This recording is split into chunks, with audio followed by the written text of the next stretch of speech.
high technology, A, that once existed before them. They talk about a civilization that was before them that had high technology, and B, that civilization was wiped out by some sort of water-based event. So can we assume that anything coastal areas, coastal cities, coastal residents need to be worried about this? I would think that about 25% of the world's population right now lives within 50 to 80 miles from a coast. And that represents basically 2 billion people would probably die within a matter of a day or two when the event happens. Floods, then. Exactly. And what happens after? That's not the end of it. I wish I could say that was it. And within a matter of months, probably another third of the planet would die due to lack of food, clean water, and medical supplies. Because this kind of decimation, you can't send out the Red Cross. I mean, there's no roads, there's no infrastructure, there's no communications, there's no technology. The power grid is gone.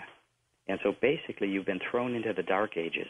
And in high-tech societies like the United States, Europe, we would suffer the most. We're used to going to grocery stores and getting food. The so-called third world countries wouldn't suffer as dramatically because they're already used to poverty and fending for themselves and growing their own crops. So even though it would be serious for them, they would continue to grow and thrive where it would be more difficult for us.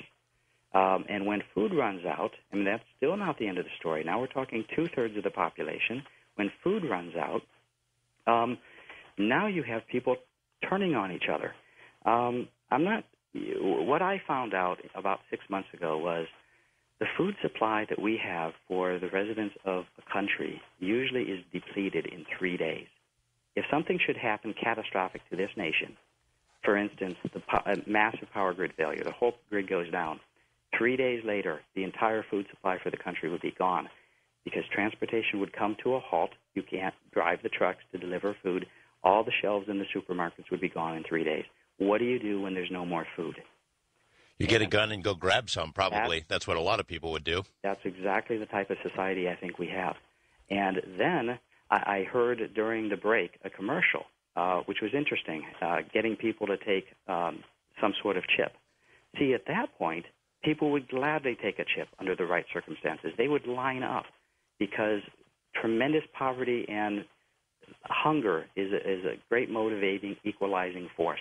Doesn't matter whether you're a doctor or a lawyer or a ditch digger. You need food and you need medical supplies. So if you can get that freely from the government by just taking a chip to, quote, track you to make sure that you don't get more than your fair share, it seems plausible.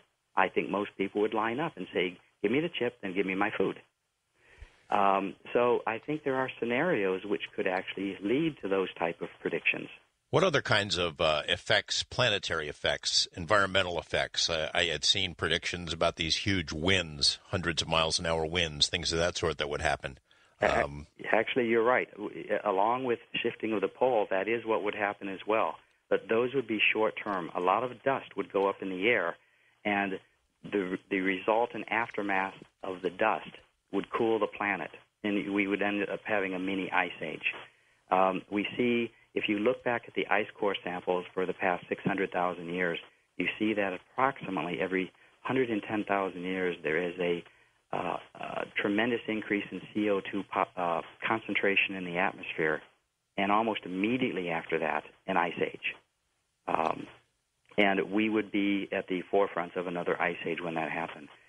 But in terms of what else happens to the planet, much of the sea life would die because they can't live in murky waters.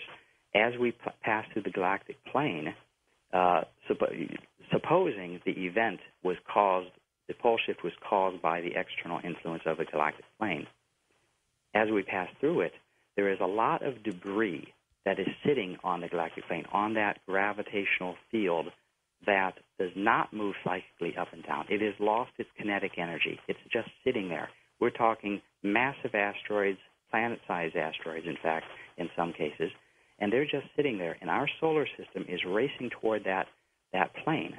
In fact, if you look at the computer simulated models of our galaxy, and the Hubble telescope looks at other galaxies, you can see this dark line, where we call this line the edge of the galaxy, and the Mayans call it the dark rift. And it's dark because the light from the stars can't get through it because it has a lot of debris sitting there. So as the solar system moves through this debris, the asteroids in the debris will be plunging through our solar system, hitting the Earth. So we would expect to be hit by a number of asteroids, large asteroids and small asteroids. So people in coastal cities, coastal communities, they got to be worried. Where do you live? I live about 90 miles from the coast, about 700 feet up near a mountain.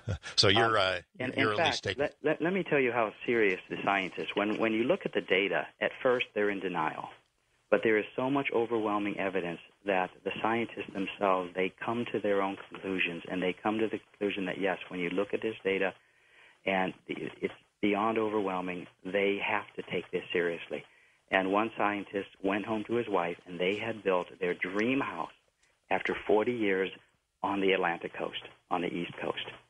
And, I mean, massive, beautiful dream house.